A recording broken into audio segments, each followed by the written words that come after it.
Good day everyone, my name is Shaini and welcome back to another episode of Thoughtful Leaders Thoughts on Education presented by College Dunia. Today we have with us Dr. S.C. Vora sir, Professor and Head of Department of Electrical Engineering, Institute of Technology, Nirma University. Welcome to our show sir. Thank you. Yes sir. So to start off with the interview, I would first like you to ask that what are the latest program that you are offering in your institute which will help student outperform and stand out from the crowd sir. Yeah, I mean, since we are talking about electrical engineering, Nirma University has adopted new education, NEP 2020. So in this scenario, what we are doing is we are progressively changing our curriculum, and hence we have a lot of things to offer to students. If I focus only on electrical engineering, we are offering mainly courses in three domains: electrical machines, power systems and power electronics. And apart from that, we are talking about the recent technologies which are introduced, for example IoT, AI and so on.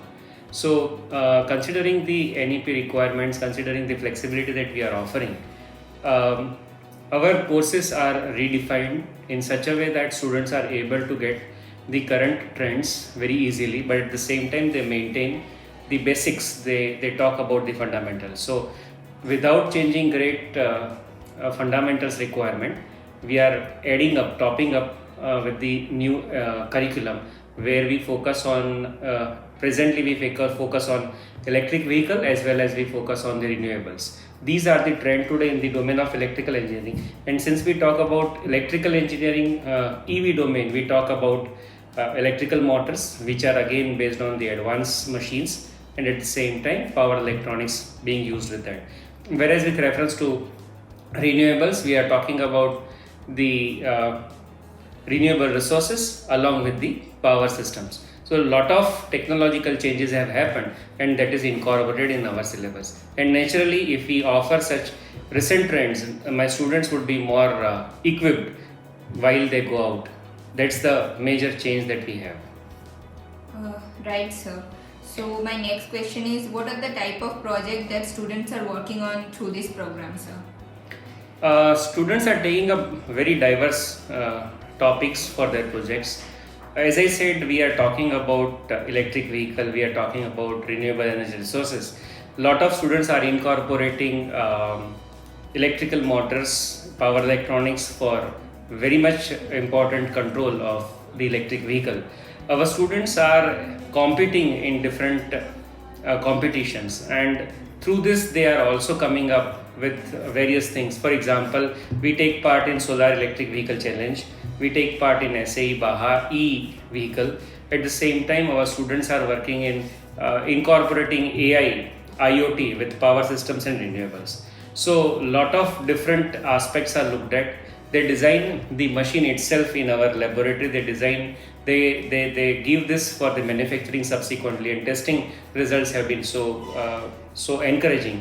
So lot of works are being done. Students are working in the domain of power electronics, where they are working on the charger design, and we are working in tandem with the electronics industry, where our charger designs are being discussed, and probably we will be able to come out with small prototype also. So different things are happening. Students are working with the industry, students are pursuing their internship somewhere in the industries, and they are also taking up different projects to work on. So lot of different challenges are being focused today.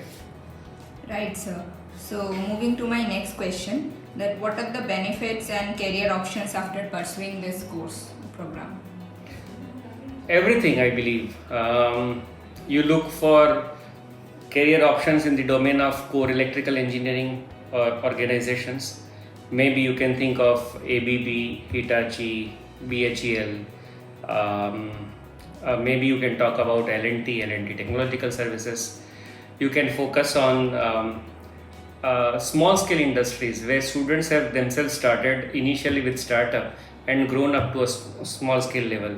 And a lot of mid-scale industries are also there, where students are working in the domain as a electrical professional, not only looking after the maintenance, but they now talk about the designs, they work with the consultants and come up with the projects. So if you look at the opportunity, I think opportunity is vast.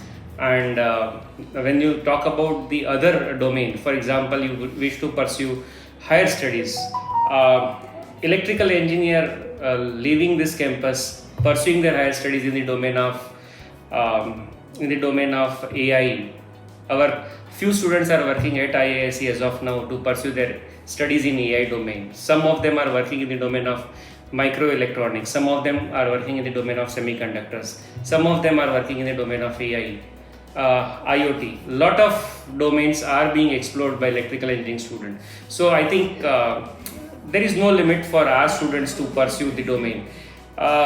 Looking at the other industries, for example, core is what I already mentioned to you. Lot of software industries are also there where smart grid enabling things are happening. So software industries, along with the knowledge of electrical, Python programming, students knowing MATLAB, students knowing NAPLAN and ETAP, are doing very good. They are faring very good everywhere. So it's not that there is a limit for any electrical engineering students. Right, sir. So moving to my next question. So my question is now, how do you train yourself and faculties to deliver this program to the students, sir? It's like learning is continuous for any faculty. So and of course, as the trends are changing, we are supposed to change. Learning for faculty happens in different ways at Institute of Technology. We depute our faculty to industries.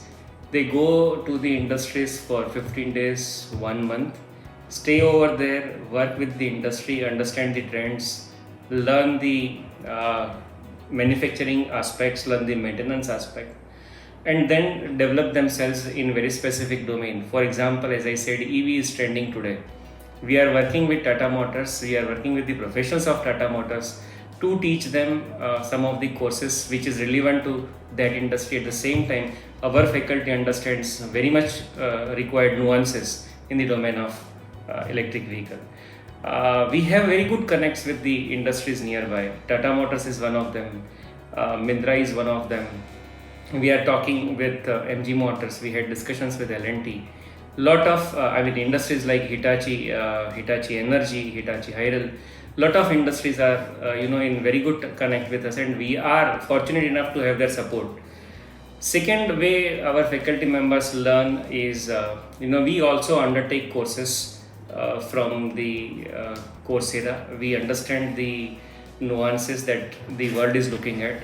We also look at the aspects through short-term training programs. Our own faculty development programs are running. We are having faculty short-term training programs for faculty where all the faculty members get together and visit certain number of industries one by one, sparing some number of days during the vacation, during the break. Third thing is we learn through each other. We learn through our research work. We learn through our publications, and we read a lot of publications to do this as such.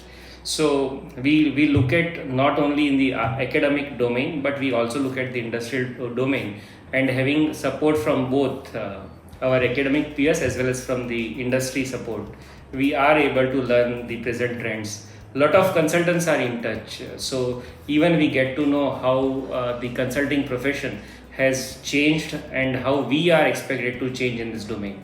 So lot of things are happening as of now, and yes, we keep on learning almost every day. Right, sir. So we have come to an end of this interview. So I would like to end this interview with the question that any advice you would like to give to current youth and aspiring students, sir? Only one advice: be focused, be sincere, and spend lot of time in labs rather than trying to figure out things independently. Work in team. That's it. Right, sir. Okay. Thank you so much, sir, for your interview. Thank you from College Dunia, sir. Thank you.